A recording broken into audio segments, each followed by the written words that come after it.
we've got to mention about the Godfather, the Corleone. No, sorry, it's Conte. I meant. Conte, yeah. Not Corleone. Yeah. But what I saw out from that Spurs team, they were defensively so solid, man. I mean, instantly you could see Romero The and direct Dyer. change, yeah. Yeah, there was one point they were playing out from the back out, and Emerson Royal backheeled it to Romero, and Romero backheeled it back to Oliver Skip. It's like they're so confident playing out from the back. It's like they're backheeling it to each other out of the back. Yeah. You know.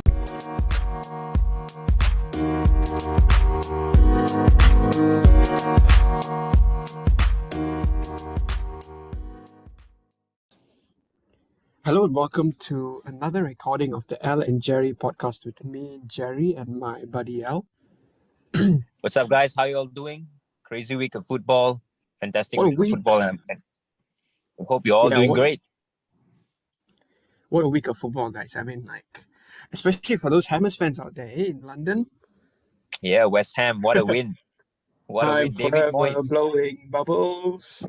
Three bubbles in the air. They fly so high. Nearly reach the sky.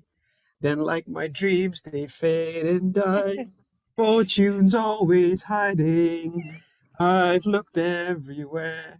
Guys, I'm never going to stop doing these cringe songs before whenever we start our podcast. I'm always I think it's our thing now, I think, isn't it? Yeah, it's our thing. So whoever we think was the best team over the weekend, we're just going to sing like this song, even though us and our Asian voices sound pretty cringe, right? We sort of need an atmosphere like Al. That's what we're missing. Yeah, I guess definitely. we could invite like a choir, like a chorus of a choir to sing all these songs with us. Because there's one thing about England I think Al and I enjoy a lot is that the fact that the fans are so passionate and they come up with the most amusing songs ever. And that's one of the coolest things about the English Premier League and the fans as well.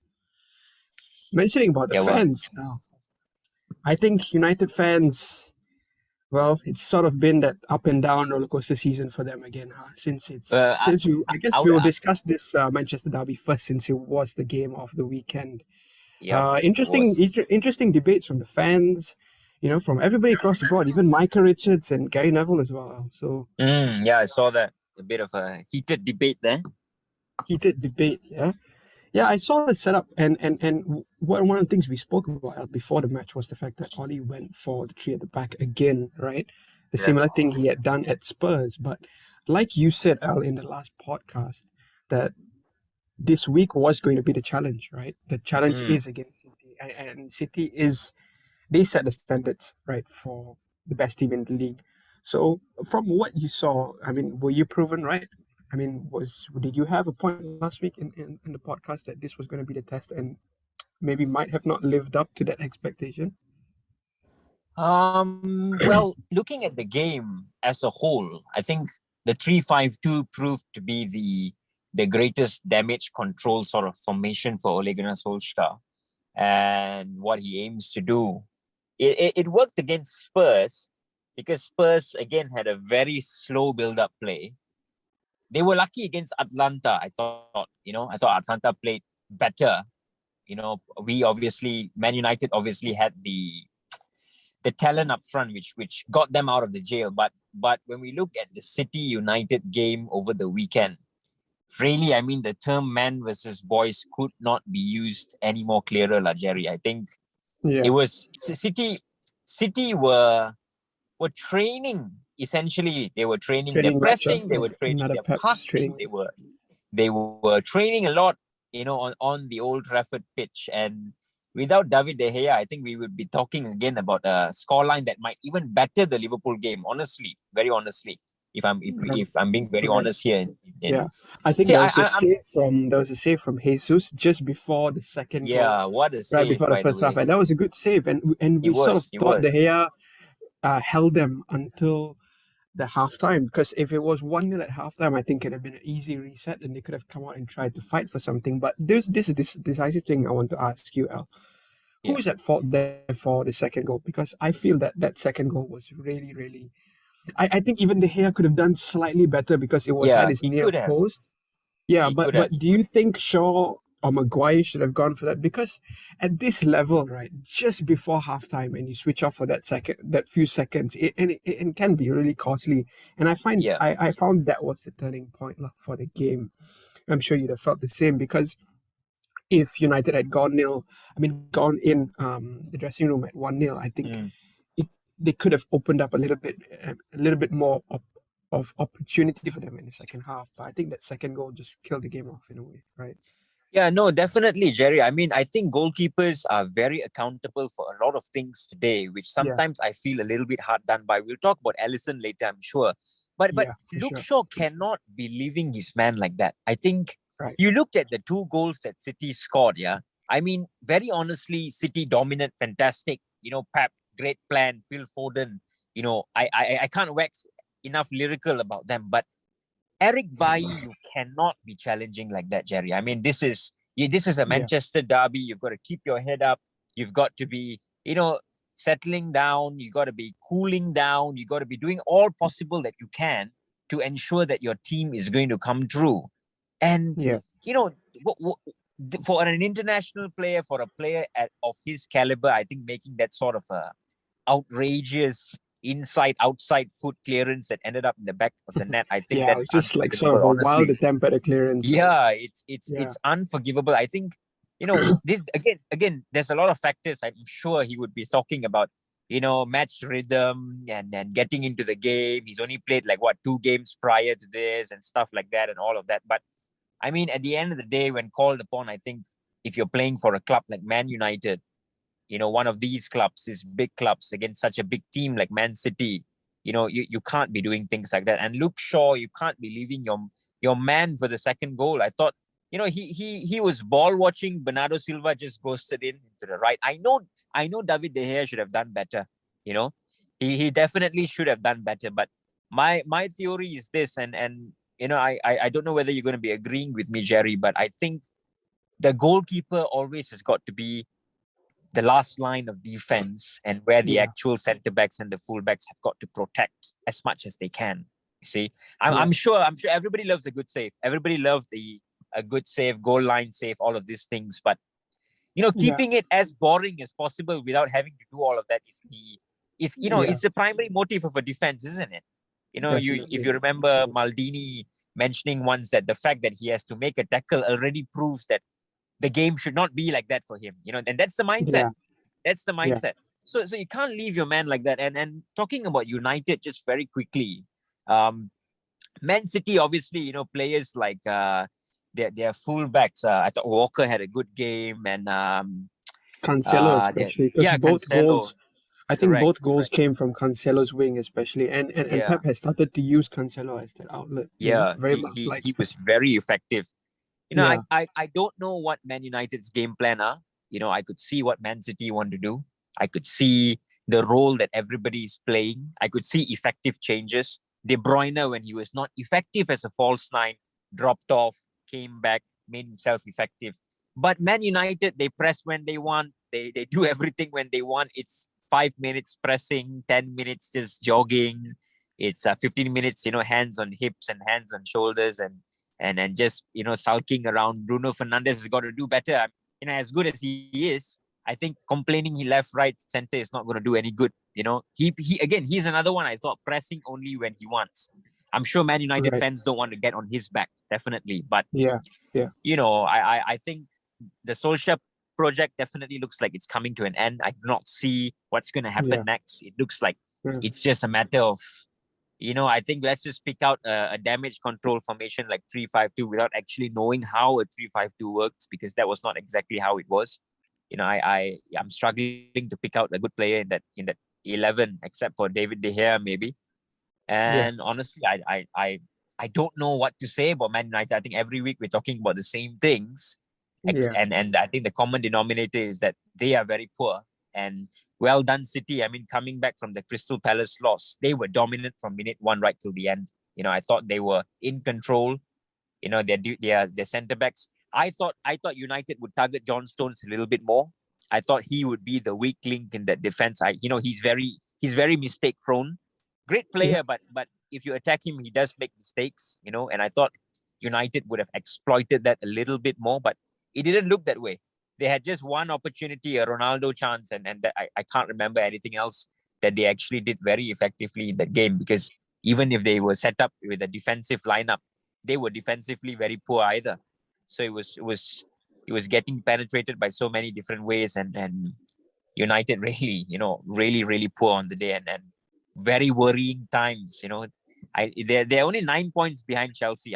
That's not that brutal. I'm not saying they're going to win the league, but by this point, you would have thought they would have 16 points or 15 points behind the top of the table. But yeah, something's got to give, Jerry. I mean, definitely. United fans are not I happy. think the fact that Arsenal have overtaken United in the league, I think that itself is a big indicator of how the season started for both teams and how it's sort of progressed from that point. Because we always question how the team start and how the team progresses. You can have a bad start, but it's important how you progress throughout the season, especially when you're playing 30 plus games. Progression is everything, right? And I think definitely that trajectory has gone down a bit, especially with the recent games United have had. I think United have a easier set of fixtures coming up next. I think Watford is their next game in the Premier League, if I'm not mistaken. Yes, it's Watford in their match in the Premier League next. So the thing about this, Al, I think they just need a run of games where they can show some sort of form, and it might have to come against the easiest teams. They might just have to cut their losses against the bigger teams and sort of pursue the smaller teams and try to rate the points out from there. But yes, I feel definitely watching United over the weekend. I think one of the biggest differences between both teams, and clearly the gulf in class there, was the amount of pressing each team. That itself, I think, as fans, and especially as Al and I, as fans who love the game so much, that we spend our time doing the podcast and giving you all this analysis and everything. One of the things both of us, I think, look for first when two teams go out to play is how they start the match by pressing. Because initially both teams are going to be fighting for the ball, right? Trying to keep possession, trying to keep a balance of play before they get a goal. And one of the first two things you do when you kick off a match is that you go and press the defenders, right? You go and try to defend the ball, or whoever's got the ball, right? And from the outside, I didn't feel United pressed as much as City did. They just knew how to press, when to press, who to press at the right time, right? And that is something that is coached. Definitely, it's in their DNA already. It well drilled. You can't say Phil Foden started off his career as like a pressing master, or like De Bruyne is like someone who, they definitely learned this, and it's definitely coached, and it's definitely what United like. And I think it culminated in the fact that Rio mentioned in his Vibe with 5 podcast after the game that he himself doesn't see where the direction is going, and he feels his friend, he should pass the baton. I mean, he's speaking, both of us are speaking in terms of, just two Penang boys lah. What else do you know? But I mean, Rio speaking here in terms of his friend, and I'm sure it's hard to say. I mean, even in the studio, in Sky, Micah, and Gary Neville, and all of them, they're sort of dancing. I guess except for Sunas and Keane, or so, but they're sort of dancing around the fact that he should go. Yeah, no, I think I feel think it's just a to add big on your dent. point. It's a big dent on his legacy. I think that's one of the things both of us have spoke about. I think we want Oli to protect his legacy there, and he doesn't deserve to have this sort of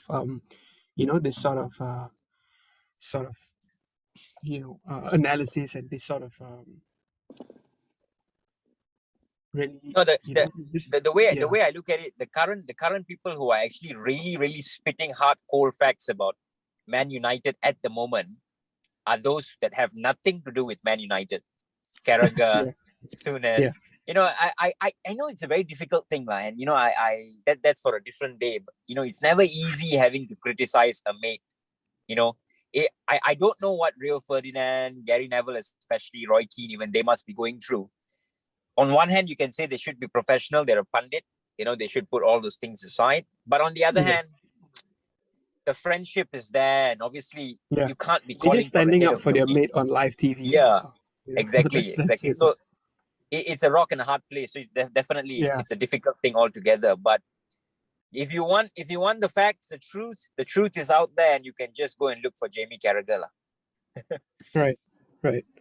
Yeah, I guess I mean, we've been saying the same thing for the past few weeks. I think you can play back all our podcasts and not wanting to sound, like clockwork every week, mentioning the Yeah, same yeah. thing. I think we just want, I think United fans, I think in general, I think the- two things. They just want to look for something new in the team, some sort of fresh Mm, impetus. And I think they just want Ollie to save whatever, left of his legacy that he has, yeah, really. I think yeah, that's the only things United fans fear. They just don't want to look back at Ollie. They want to look back at Ollie as Champions League winner, last minute, yeah, you know, stoppage time scorer, instead of, yeah. the one who didn't make it work, Mm, Sure, mm. sure, sure. That's what everybody's just looking out for, and even us as well. So yeah, I guess moving on from United and City, I think definitely be looking to see how the two teams come back from the international break. So City play Everton, and that'll be a good test for them. Um, as well as United playing Watford. I think Watford. it will Yeah. be equally a similar test because they did give Arsenal a hard game. I think that was one of the matches of the weekend. But moving on to West Ham, West Ham United Hammers, Yeah. and Coincidentally, I can see bubbles just blowing in front of me as you said West Ham. exactly, wow. I mean, I watched that game, Al, and I was just Yeah, blown tell away me, by tell me so your many thoughts, things. man. Tell me your thoughts. What do you think? What do you think? Oh man! First of all, I think West Ham were the better team on the day. I mean, I'm Mm, just going to say that I think West Ham were the better team on the day. They played better football. They had better chances, and they deserved 100% to win the game. Now, definitely the talking point is going to be that first goal, right? Having sort of Allison there, and I think Ogbono was right in front of him, and sort of impeded his vision, maybe a little bit or backed a little bit into him. The thing is, in the Premier League, the rules around players and the penalty box seems very inconsistent, right? Because we see yeah, yeah. sometimes even just small things like a small nudge and the referee gives a foul, you know? Mm, And sometimes mm, I've seen this against De Gea as well. So many times he's been pushed, and he's been bullied in the yeah, penalty box and nothing gets given. yeah. I think it definitely takes a keeper to command that box. And what I think coming into the weekend, especially this season, Liverpool have been very vulnerable on set pieces, right? Mm, And West it's Ham a just good point. exploited that because they targeted Ellison, and one of the things that they did was to use Antonio there to sort of disorientate Ellison just before, because he's keeper who's built on confidence, right? And I think when Yeah. he's low on confidence, he sort of makes these mistakes. But that being said, I don't think that should be the talking point of the game, even though that was the talking point and that did dominate Mhm. the headlines and Klopp was talking about it. But I feel it wasn't a foul. I feel Alisson should have done better there. Um, Definitely as a world class keeper, Champions League, league winning keeper, you have to Mm, command your box and you have to come out and get it. And what I think is he just got his estimation wrong there a little bit. If he had estimated the ball better, definitely the pressure definitely threw him off. I have to say that, but I think if he estimated it better, you would have caught it. But what yeah, I want to say, yeah, yeah, go if ahead. it Al. more commanding, perhaps could have stopped the ball from coming into Okbona and Right, prevented the goal from going in. I suppose. right, yeah, yeah. And that was definitely one thing, and especially for the third goal as well. I think Zuma just having that free header, definitely. I think that was the fault of the defenders, whoever was supposed to be marking Zuma, because if you are a centre back, usually it would be a striker marking you, right? Huh? So I think Yeah, it was definitely. Mane Yeah. who was supposed to be marking Zuma, and he Mm, didn't follow the runner there. yeah, And that yeah. tends to happen. I understand that tends to happen. And it was about time. I think Liverpool on a 20 game unbeaten streak and they lost that against West Ham. But what I want Mm, to say, Al, is what I saw from West Ham is that they attacked the spaces and they executed that whatever game plan and attack they had to perfection. Because there they was did. so many Yeah. times during the match that they were putting balls in behind. And I have to say, Al, Side Benrahma was one of the players like Oh, of the game. immense, just And immense. that's exactly what the likes of Liverpool, well, I wouldn't say Manchester because I think when Bruno Fernandes first came, right, he was that central attacking midfielder that could get you goals, that could get you assists, Mm. that could literally create anything from the middle of the park. And he was Yeah. that link, that go between the midfield and but I feel it's just died down. And that's one of the biggest indictments on Oli, the fact that Fernandes came in with such good form. A lot of people were talking about how he was the best player in the league. And I still think Bruno Fernandes is one of the best creative midfielders in the league. And I think it's Mm. just a real Mm. shame how his form has dropped. Yeah. I see the same with Said Benrahma on that day. I see the same with Mason Mount. I see the same with Kevin De Bruyne, even Phil Foden in certain aspects. Bernardo Silva. I think City are stacked in terms of creative midfielders. I Yeah. just don't They see are. that with Liverpool. I think that is something we definitely lack. I think Harvey Mm. Elliott's injury came as a big blow because I thought Klopp was Mm. trying to sort of integrate him as an attacking midfielder there. Mm. But what I Mm. saw with Said Benrahma on the day, it's what I saw Liverpool lacking. They just lack that creative midfielder that can Mm. exploit the spaces well and can string those good passes into that spaces, right? Mm. Because there was Mm. one chance Mikel Antonio had in the first half where he was running down, but Alisson came out to clear the ball. And it was just so perfectly executed, that ball by Oh Benrahma. yeah, I remember what a pass. Yeah. Yeah. Yeah, that in the first half. And in Mm. the second Mm. half with Fornal's goal, obviously it was too easy. I think Van Dijk was shouting at Fabinho, if I'm not mistaken, because the Mm. ball Mm. was lost in midfield. But immediately again, if I'm not mistaken, it was Declan Rice with that ball. Straight through to Fornals and Fornals with the goal. That's why what I have to say about West Ham is that they exploited, because with a 4-3-3 system and with Klopp's system, we've seen this so many times, is that that, Mm. that team leaves a lot of space in behind, especially when they Yeah. bomb forward with attacking, right? And there's one thing that Klopp has always, he plays 4-3-3 is a wide formation. Mm. It's not as like a very compact formation. It's a wide formation. There's bound to be space. But if Mm. there's space, it means you have to track your runner, you have to be alert, and you have to snuff out danger as quickly as it comes, which I felt they couldn't deal with. And West Ham is really good at that. West Ham is really good at staying compact until it's time to break, and then they break like lightning. And I think they Yeah. executed it perfectly, really. It was beautiful, actually. As if I was a West Ham fan, I'd have loved the goals. I mean, Mm. at most of the performances, maybe the first goal and third goal, definitely, I think it came against the run of play, because I think in both times Liverpool were in the ascendancy. But I think that second goal just showed how well they cut through the spaces that was there. And the last thing I want to say about that is the fact that that match is that I think Robertson is starting to be a bit of a weak link in the team. Mm. I I was think just he's gonna just say, yeah. yeah, I think he's burnt out. The last few Yeah. weeks I've watched him, I think Simicas has been a better player. And with the Mm. stats Mm. as well, having a look at the stats after that West Ham game, I think that was a game for Robertson because Robertson had so many chances. He was up and down. I wouldn't fault Yeah. his work rate. The His first work half, rate the was there. heat He map was up and down. all over the left. Yeah. Yeah, he was all over left, but his final Mm. ball was just lacking. And I feel Mm. Simicas takes a bit of time with that final ball, whereas Yeah. Robertson just goes for that quick. He tries to hit it as quick as he can, and sometimes he Mm. doesn't look Mm. up. Whereas I see Costa Simicas, whenever he targets a runner in the box, he looks up, he sees the runner, and then he puts the ball exactly where it is, right in the sweet spot. But with Robertson, I feel his head is down too many times when he takes crosses, especially this season. And I think he's a little bit burnt out, Al. And yeah, the 6 games Costa Simicas has started in the league, he's gotten 6 clean sheets. And Mm. all the games that Andy Robertson has started, we've conceded goals. So No, that is, and I just want to yeah, add on your point. Yeah, you yeah, mentioned very very quickly on Robertson. You did mention about Robertson, and just read my mind because I have been noticing a little bit of a drop ever since I've watched him play for Scotland in the Euros. He wasn't that bombing effective left back we all know yeah, when Liverpool won Champions League and the title yeah, the season after. Because I, yeah, I did see a few things, and of course this is credit to West Ham. Fantastic on the day. Ben Rama, and I will speak a little bit about Declan Rice because he was yeah, also fantastic on the day. yeah. But I felt, I got some stats to read out, especially with Declan Rice. Yeah, yeah, West Ham doubling down on Salah which meant that obviously the ball went to the left side of the pitch a lot more, which was Robertson's side of the pitch. And I thought first half his crosses were very ineffective, which caused a bit of an imbalance to Liverpool.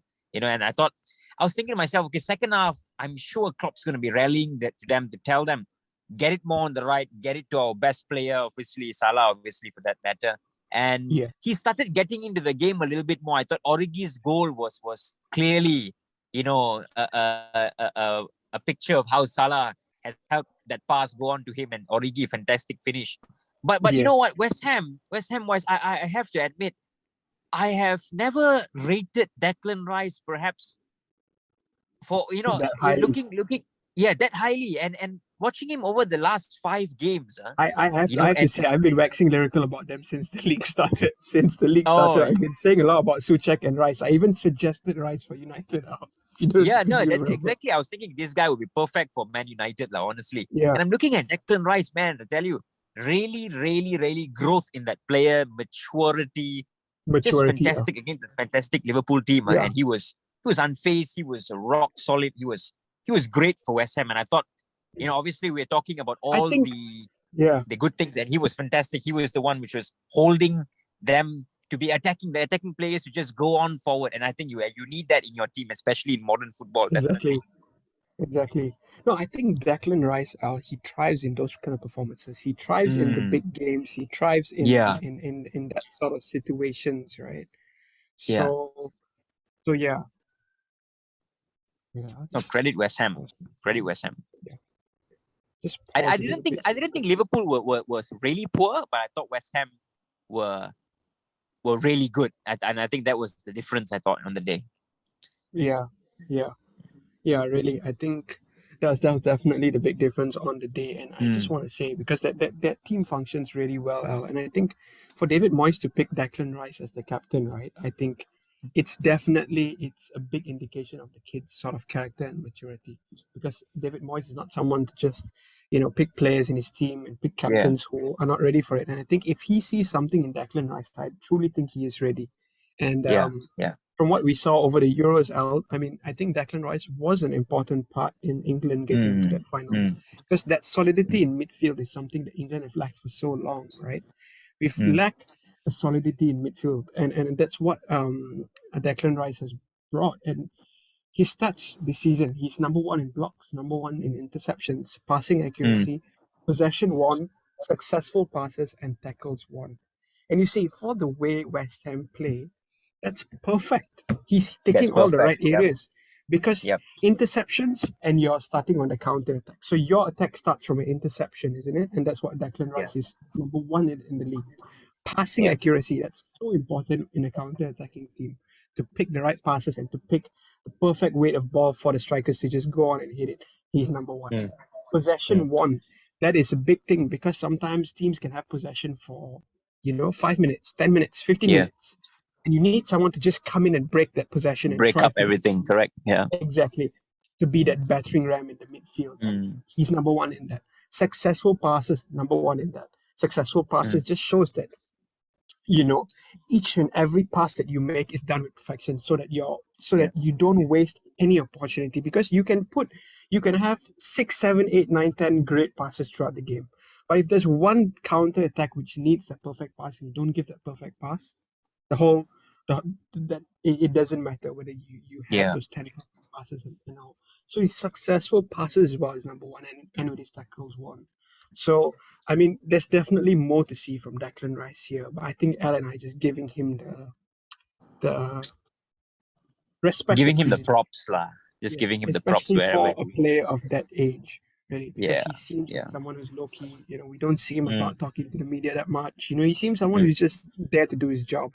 And for a team like West Ham, it's always been difficult for the midfielders. If you look back at Mark Noble and a lot of those players, it's like they have faced difficulties to have a solid midfield over the years. And now with Souček and Rice, they could arguably be one of the best midfields in the league. One of, definitely. I think behind City, Chelsea, I think Liverpool's midfield have not been consistent enough this season to be in contention, because the amount of games Souček and Rice have started beside each other is a big reason for why they are solid. So definitely, I think so many things that we could say about West Ham, but we're just looking forward to see how well they do in the league and whether they can actually get a top 4 spot. Because what I think is that if Arsenal and if United, don't keep their form going, or they don't find some sort of form, I think West Ham could really very good shout, isn't it? So yeah, L, moving on, L, to Arsenal. Ooh. Where do we put our What shall we faces, man? say? Arsenal playing badly but keeping clean sheets. I never thought I would say that, you know. Yep. And it's Arsenal. Arsenal, let's Arsenal see. FC. They're by far the best team. Okay, no, lah, not really, lah. But Yeah, not yeah. yet, lah.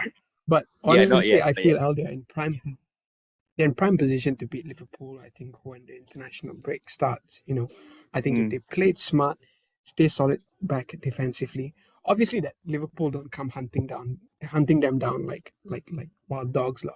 You know, yeah, because yeah, that's what I feel. Klopp is gonna go all out and attack Arteta yeah. like He literally is. with Yeah. him a new one now, probably. But Mm, what I have to say is that I think one of the things I wanted to mention about that Suchek and Rice thing, right, was that the quality that, okay, for example, that you got in Thomas Suchek, right, for the mm. price that they paid for him to that Czech Republic team, I forgot what was the Czech Republic team. It just, Man, those are the moments in football where I think you really that is a real success is when yeah, puts you your to the next recruitment step. also is in on point because Yeah. Al and I talk about midfield a lot. We talk about Fred. We talk about McTominay.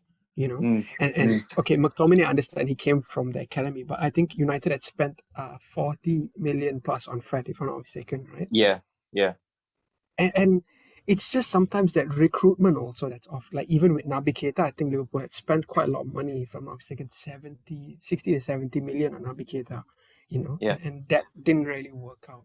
And one of the things I wanted to say with that Suchek and Rice and with that whole West Ham team, I did not hear about Fornals at all Mm. before he came to West Ham. I did not hear about Thomas Suchek at all before he came to West Ham. You know, Yeah, but I did look not what a hear about player it's turned out to be. yeah yeah, Mm. Mikel Antonio, I think we saw a little bit of him before he moved to West Ham. But Yeah, even then, you know, I think one of the things that, you know, is so crucial in the league, especially, is your recruitment and how well you do it. I think even with Liverpool's one of their best signings, you know, Andy Robertson was yeah. done for so little, you know. Mm. So, I mean, they paid so little for him. Even Trent also was free for that matter, you know. And we can give you so many examples, but that's what I wanted to say about Arteta and how I think he's turned it around because he's not just gone out there and paid 100 million for just, you know, a bunch of signings. But what I think he and his team did is they probably sat down and looked at some of the stats from these players and seeing how they could suit Arsenal, you know. And what I see from Benjamin White, Gabriel, when they bought him last season, definitely he's not a new player, but still Mm. relatively new in that team. And Yeah, with Nuno Tavares and with Tomiyasu and with Aaron Ramsdale as well, it just looks like a steal. And yeah. he's just Very resolute. gone for the right players for his system. That means he's not gone for those big names or anything. Mm, mm. You know, he probably did that with the risk that he was going to be crucified by everybody. You know, forgetting Aaron Yeah, Ramsdale. You know, and trying to replace Leno with Aaron Ramsdale. But what he did, he didn't go out and get young, unproven Aaron Ramsdale, or mm. like this 23-year-old keeper to replace this German number three, right? What he did Yeah, was he went out and got a keeper who could play out from the back and exactly how he wants to play. And that's why it's working out, I feel. You know, aside from the fact that it's Aaron Ramsdale and it's this and it's that, and you know, it could be a bargain before that was too expensive and blah blah blah. Even I also got too much into that hype of the media talking about the signings at that time, I have to admit. But the fact is, Al, he went and got there a keeper who can play out from the back, who can command his box, and who can command the defense, and who's probably looking for a step up as well to a team like Arsenal. You know, and that's one of the yeah. reasons why I feel. I mean, Arsenal have kept what 6 clean sheets in 6 games, you know, or Oh, seven well, games that if I'm not mistaken. I think the one Yeah, thing that we can say that Mikel Arteta has resolved ever since the City game was that Arsenal look very resolute defensive now. crisis. Yeah, yeah. The defensive Yeah, crisis, of course, it helps with your better players coming back. I thought Sambi Lokonga has really got well into that team. Thomas Partey, obviously, yeah. I think And they're even doing very Ainsley well. Maitland-Niles of Yeah, Thomas Maitland Partey was missing over the Niles. weekend, and Yep. he was the man of the match. You know, for a lot of Arsenal Yeah. fans, Ainsley Maitland-Niles was the Correct. man Correct. of the match in that Correct. midfield. Yeah, So credit to Arteta for that. I think, of course, there's still much to work on, but the thing is, Arsenal are getting points. I have to highlight one player in particular, which have just been called up for England, but Emil Smith-Rowe, I think he must be buzzing. What a lad. Really, really good for him. He's been playing very, very well for Arsenal and getting the important goals and of course now getting the call up and hopefully onwards and upwards for Arsenal and for Emil Smith-Rowe. But looking at Arsenal, I think I guess you could say Emil Smith-Rowe. Yeah, correct.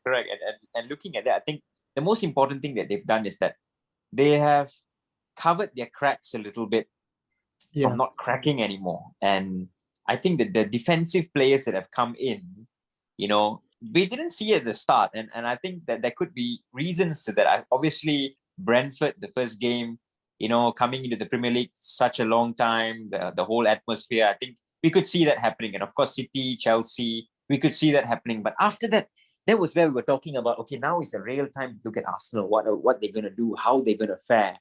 And honestly, I think it might be a little bit of a long shot to beat Liverpool. I think Liverpool's quality is still above and beyond. But looking at current form, obviously, I can see your point. I can definitely see your point. And if Arsenal are extra resolute on the day, definitely. Looking at it, they definitely have a chance. Are they playing at home? I think Arsenal playing at home, right?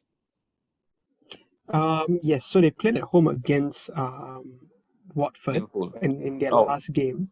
Yeah. So wait, let me check. I think it's at Anfield now. So the next game will be at Anfield. Yeah. So that's going to be a tough one, definitely with the Anfield crowd. So next game is with Anfield crowd and all. But what I think you're making that point there is that he had solved the biggest problem, which was the defense, and that's given a lot of confidence to that attacking team. Al. One thing I wanted to say as well about Emil Smith-Rowe is that I feel last season, you see, did you see his goal against Watford, Al? Yeah, I did. First time shot, right? First time shot. The confidence, you can see right the into confidence. the bottom. Yeah. Exactly. Yeah. And that's one of the things with attacking players. It's like, I saw Curtis Shaw saying when he did the breakdown, he said he didn't see, if this was Emil Smith-Rowe last season, he would not have been shooting from there. He'd have probably taken a touch and the chance would have gone and Arsenal would have ended up with a draw. But you see, he's going for blood.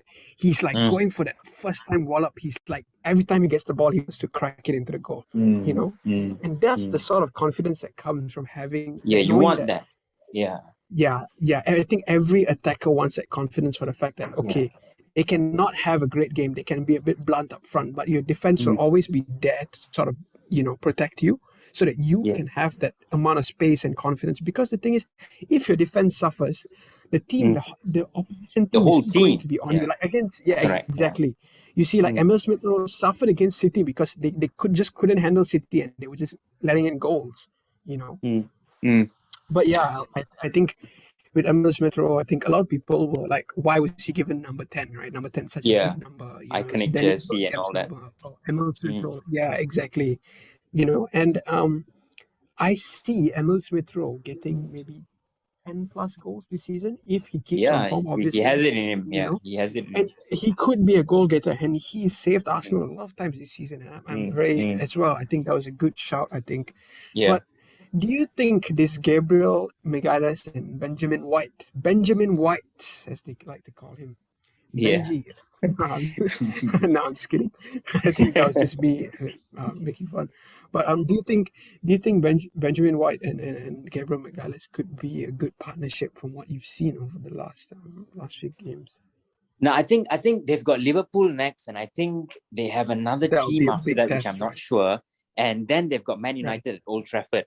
And it all depends on the game. I think this question, looking at it, will be fully answered once they play Man United against Liverpool, against Man United, against these big teams, because we could see how Arsenal are going to fare. At the moment, of course, I think they are looking good from all the early season woes. Yeah, they are actually really looking very good in this sense. They're looking solid. They're not letting in cheap goals. And Ben White, I think early on he looked a little bit shaky against Brentford, I thought, but come in really well and very formidable, very intense. And of course, I think that's only good for Arsenal. I think, looking at Arsenal, they're resolute, but I think that they can be a little bit more creative. I think that they attacking wise, there could be a little bit more potency. I think the one thing sometimes that I could give as a critic, I mean, I think Arsenal fans hearing the podcast may say, "Oh man, even on good days, this fellow is giving a critic." But to be very honest with you, I think, I don't think we have any Arsenal fans listening. To be honest, I know Mervin is Arsenal. One of my friends is an Arsenal fan. But if Mervin, if you're listening, I think we've got all good things to say, man. Yeah, man. But what's that one criticism you would give? Yeah, no. One thing I could say, I think Aubameyang, Lacazette, I think sometimes they're a little bit in and out. I think sometimes they're a little bit off form, on form, off form, on form. And I think when you get your best players to be consistent on a 10, 15 game basis, then of course I think Arsenal then look much better. You know, we're talking good things about Emil Smith Rowe, but as we all know, football is a team sport, and if you're going to be relying on one guy week in, week out, especially when you face the big teams, you need other players to stand up, definitely. And I think looking at Aubameyang, I thought he had a good game previously against Leicester. I didn't think in particular he had the best of games against Watford. So it's been very yo-yo like game against Watford. Yeah, very yo-yo like. I think, so that could be the only thing I think. Definitely, I think you see one of the things that's worked out for Arteta for the last few games is playing Emil Smith Rowe in left wing position. Yeah. So Emil Smith Rowe from the left wing position has been a good goal scoring winger there. I think Saka lacks a little bit of that end product sometimes, but he's always there to get the best chances. But definitely, I think Arsenal's real goal getters are the ones they're looking for goals is Lacazette and Aubameyang. And Aubameyang looked off it against Watford. Yeah, I thought he did as well. The first offside goal where Saka scored, it was a really bad touch for him to even fall to Saka to try and take a shot. I think Lacazette tried to chip the keeper. The ball came to Aubameyang. He was such a bad touch. It came to Saka and Saka tried to hit it, but it was offside, right? Yeah. And then he obviously missing the penalty. I think Ben Foster is going to have a wonderful podcast this week, having saved the penalty and stuff like that. You know, let's not forget Fozzie over there, podcast and his stuff. What a podcast as well. That missed penalty and even that. Did you see the Odegaard chance, Al? The one where he nearly scored and Aubameyang took it off him. You know. Yeah, he's another one. I think if he could be a little bit more consistent, playing a good run of games, then of course Arsenal's got a better chance. Definitely, I think this is the best players that they've got to make sure are firing week in, week out. Because if they are, then definitely Champions League spots are not, they're not impossible. They are there within touching distance already anyway. Exactly. So I think big, like Al said, I think the biggest test would come against Liverpool probably this season, because Liverpool would be looking to bounce back, and I think if they can show that same solidity, never mind concede goals. Even if you concede goals, it's all about the game. But I think what Arsenal fans want to see is them going out and giving Liverpool a good game. I think Arsenal fans don't mind losing to Liverpool if they see some sort of progress. Correct. I fight. Yeah, I don't think. I just think they don't want to see mistakes, silly mistakes, and defensive mistakes, and a lack of pressing and lack of passion and everything. I think what Arsenal fans have is passion. And that's what they want to see in their players, because you can't fault Arsenal fans for their passion. I think they're a bit over passionate at times, but you can't fault Arsenal fans for their passion, and that's the only thing they want to see in their players. Yeah, definitely. On from Arsenal, I think. Well, obviously Chelsea dropping points, and a lot of people would have seen this as an opportunity for Liverpool and City. I think City getting the 3 points there, but obviously Agent Zuma had something on his mind. I think Zuma that really paid off for Chelsea. Yeah. I think Zuma's goal over the weekend was a bigger goal than Chelsea's goal over the weekend. Oh yeah, it was. It was. Yeah. I mean, it was definitely a big goal for West Ham and to beat Liverpool. But I think with Chelsea, they've been looking defensively solid, right? But just towards the end there, just switched off for that one moment, right? And Jay Rodriguez was in and he crossed it. I mean, just passed it basically to Vidra, and Vidra got the goal, right? And Tuchel, you could see, was fuming from that, because the game was about to end. It was at the 79th minute, and it was just them just switching off for a few seconds and Burnley coming back. I think that maybe overestimated Burnley a little bit there. in that sense. Even Mendy looked a bit upset. And we have seen this from the Chelsea team against Juventus. I think was the last time we spoke about a defensive lapse when Federico Chiesa scored after the first half. His second half started and immediately he scored a goal and Tuchel was really upset with that, saying that you shouldn't be making those kind of mistakes at that level. But I'm not going to say too much about Chelsea. I mean, they're winning the league. They've got one of the best defenses in the league. I think they just need to cut out these stupid mistakes, and I think really it could be their year. I mean, one of the things that really shocked me out is like Tuchel's making Barkley play well in the team, and he's playing like Hudson-Odoi and Ross Barkley all in the team. I mean, before these Chelsea fans would have like shouted, I think they would have like, they'd have flooded the pitch if like Barkley was ever brought on. I mean, we just haven't seen the best from some of these Chelsea players, but he's looking to be reviving careers. And one of the careers I've seen, or one of the bright prospects ever since Lukaku has been off, has been Callum Hudson-Odoi. Yeah.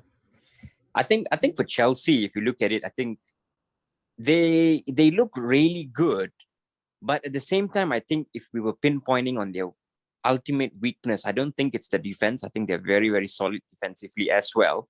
But I think it's definitely up top where if your big man is not playing, then the question mark is going to come as to where you're going to get the goals. But that's funny because obviously they were off a very high scoring game. I mean, they scored a lot of goals in the last Premier League game, right? But obviously when you're going to be playing against these low block teams, which are not going to be getting a sudden red card, which opens up the game for you, then of course the question mark is going to be asked.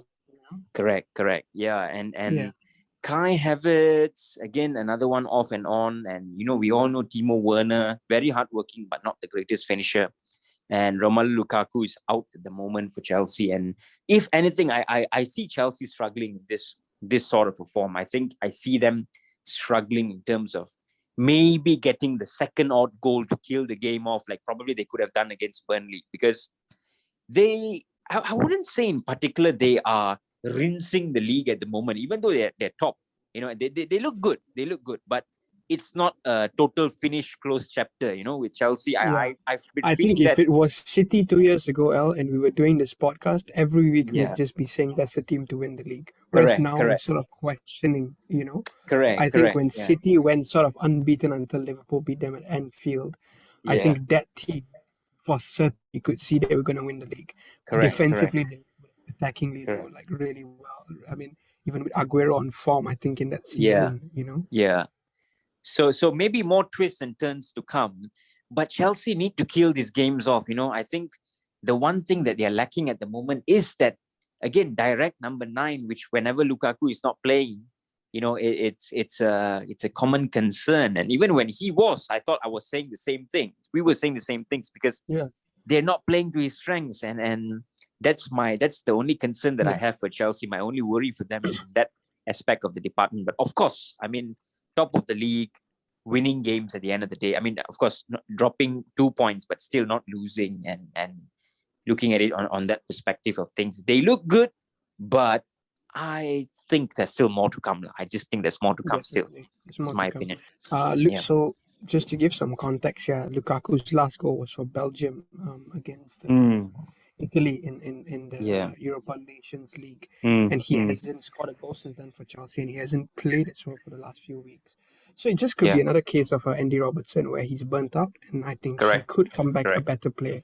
We never know. I think Lukaku, after this break, I think Tuchel's given him, he could come back a beast for the second half of the season. And could be, business end of the season, and Lukaku could step up during the business end of the season. I think one of the positives over the weekend was Chelsea seeing Christian Pulisic back and get some minutes. Came off the bench there, even Mount getting off the bench as well. I think that could be a positive for them. But aside from that, I think they just got to look to consistently get the 3 points, and I think it could be an easy league for Chelsea this year, bar competition from City and Liverpool, and maybe a rogue West Ham, maybe a rogue zombie West Ham. Can they do a Leicester? Like an unstoppable zombie West Ham, to just like go through everybody. But obviously, before we end the podcast, we've got to mention about the Godfather, the Corleone. No, sorry, it's Conte. I meant. Conte, yeah. Not Corleone. Yeah. Um. Well, I saw that game and I thought the first half was really boring, to be honest. Yeah, But it was a drab, yeah, yeah. it was really boring. And I think Mm. towards the end of the half there, Son broke away from the midfield. He passed Mm. it to Kane. Kane, the wing, he Mm. crossed it over to Lo Celso, I think. Reguilon, and Reguilon hit it over the Oh bar. yeah, they could. It Yeah, was yeah, Reguilon, yeah, yeah. Reguilon. And that was their best chance before the half Mm. ended. And the second half, they had a few chances, but just no shots on goal. I think that was a big thing. They definitely did have shots, but just no shots on target on that day. Mm. Mm. But what I saw out from that Spurs team, they were defensively so solid, man. I mean, Mm. instantly you could see Romero The and direct Dyer. change, yeah. Mm. Yeah, there was one point they were playing out from the back out, and Mm. Emerson Royal backheeled it to Romero, and Romero backheeled it back to Oliver Skip. It's like Mm. they're so confident playing out from the back. It's like they're Yeah, backheeling it to each other out of the back. yeah, You know, yeah, yeah. it's these little details I noticed. I think with Conte's team is that defensively they're very confident, Mm. and that is the basis for his team. Mm. So I think Mm. him getting the clean sheet over the weekend was a good start to the recipe, and hopefully it's not a recipe for disaster with the Spurs team. Uh, As we've always seen, I think a lot of the Spurs team. I don't know. Al might beg to differ there, but what I I saw think, was that Spurs were a lot more yeah, defensively solid. yeah, definitely. I think the one thing that he's come in and done is that no more goals, no more shipping goals, and I think that you could already Yeah, see it formation wise and everything. And I think players like Serge, Reguilon, Son Heung-min, these kind of players, I think you can actually see their role in a Conte sort of a motto and yeah, vision and ethos already. And I think they're going to be the ones which are really, really fundamental to him in that team. And Spurs might take a bit of time. I think just like any other team coming in with a new coach and whatever not. But, you can already see Conte trying to imprint his blueprint onto the team. And I think that, again, their top players like Son, who probably is going to be the Chelsea replica of Hazard when maybe Conte was there in 2016. And Serge Reguilon, who's going to be the replicate of Marcos Alonso. If they're going to be Alonso. Yeah. able to play like that, then, hey, Spurs next season or maybe towards the ending part of this season could be a force to reckon with. But still a Yeah. long way to go. And we all know Yeah. Conte is definitely a very, very, very good coach before Yeah. a manager, I I think think. he's And up for the challenge. I think Al. He's not yeah, he someone who's is. take easy challenges. I think He is. Juventus was an easy challenge, but after he left Juventus, he's always taken jobs where there's a challenge to it, and he's Yeah, risen up. With the Italy yeah, job, definitely it's a big pressure for an Italy coach. He definitely. handled Yeah, that well. Chelsea yeah. were in ruins, I think, when Mourinho left, and it looked like Mm, they were struggling to actually get back. yeah. He But took them he from came in 10th. in one season, yeah, and Yeah. took them. Even with Inter Milan, he could have gone back to Italy. He could have easily gone back to Juventus, but I Mm, think he chose mm, Inter Milan to see what he can do with that Milan team and ended up winning the league. So, in yeah. terms of these little challenges, I think actually Conte could be a manager to finally win a trophy for Spurs after so many Mm, years. I think yeah. that's all they Yeah. want. I think I Yeah. think they're not even talking about league at this point. I think they just want a trophy in the cabinet. Yeah. After. No, I think for a club like Spurs, and I don't mean this in any disrespect, but I think the FA Cup or even I think they're in the Conference Cup or something like that in that European competition. I think winning that would definitely be Yes, the UEFA a good conference. season for Spurs fans, because Spurs fans need a trophy ASAP. That's I think, I saw a tweet the other day that Antonio Conte's trophies are enough to fill up the whole Spurs trophy cabinet, because Spurs trophy cabinet is totally empty. So so so they definitely need a trophy, and I'm thinking an FA Cup or somewhat around that ballpark is definitely a really good, it would be a good season for them. Maybe the league is a bit out of reach, but I'm looking at like competitions like the FA Cup and whatnot, and hey, that could be a very good shout for Spurs, honestly.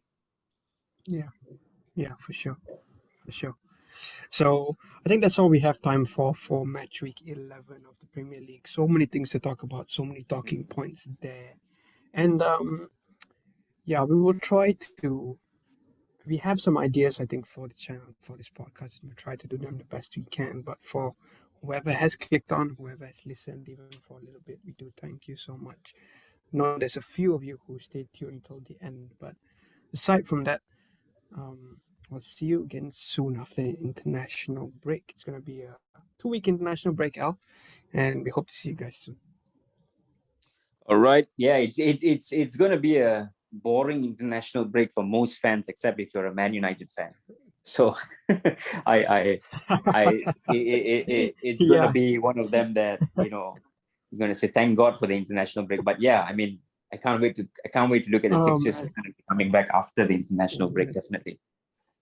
Yeah, I think the United fans are getting a well-deserved sabbatical here from football. Yeah. All things. Yeah. Time but to aside enjoy from cricket. that, you know, I heard it's a really good sport. Apparently. Go the Ashes. All right. That's all from us. That's all from us this week. All right, guys. All right. See you all soon. Take care. Ciao. Ciao.